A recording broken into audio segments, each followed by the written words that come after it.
এক বছর, এক মাস, এক দিনের মাথায় শেখ হাসিনার সাজা ঘোষণা।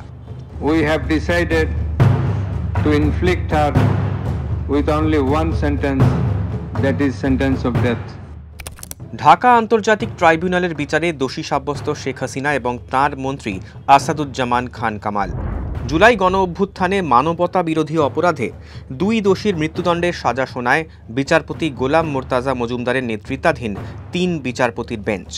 সাজা ঘোষণার আগে 453 পাতার রায়ের বিশেষ অংশ পড়ে শোনান বিচারপতি শফিউল আলম মাহমুদ এবং মহিতুল হক এনাম চৌধুরী।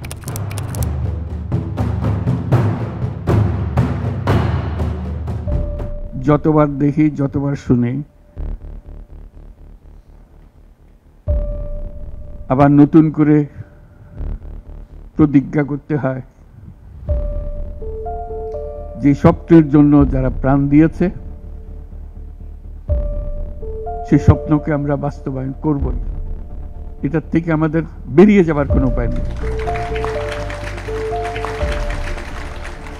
পলাতক সরকারের বিচার, তার আগে বিচার প্রক্রিয়ায় সংস্কার। 2 বছরের জন্য 23 জন বিচারপতি নিয়োগ।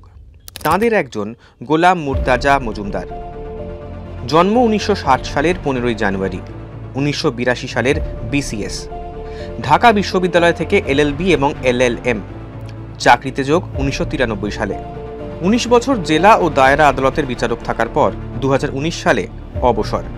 এই গোলাম মুর্তাজা মজুমদারকে পুনর্গঠিত আন্তর্জাতিক ট্রাইব্যুনালের চেয়ারপারসন করে ইউনূসের সরকার। আর বিচারপতি শফিউল আলম মাহমুদ ছিলেন সুপ্রিম কোর্টের আইনজীবী। 2024 সালের 9ই অক্টোবর তাঁকে হাইকোর্টের অতিরিক্ত বিচারপতি পদে নিয়োগ করা হয়। হাসিনার বিচারে যুক্ত করা হয় বিচারপতি মহিতুল হক এনাম চৌধুরীকেও। সিলেটের মহিলা ও শিশু নির্যাতন দমন ট্রাইব্যুনালে দায়িত্বপ্রাপ্ত। তিনি অবসর নেন 2023 সালে। জুলাইয়ের অভ্যুত্থানে মানবতা বিরোধী অপরাধের মামলায় মুখ্য প্রসিকিউটর তাজুল ইসলাম। অতীতে যুদ্ধাপরাধের একাধিক মামলায় তাজুল ইসলাম আওয়ামী লীগ সরকারের বিরুদ্ধে সওয়াল করেন। মামলা লড়েন জামাতি ইসলামীর পক্ষে। আর এক প্রসিকিউটর মিজানুল ইসলামেরও শীর্ষ জামাত নেতাদের হয়ে মামলা লড়ার ইতিহাস রয়েছে।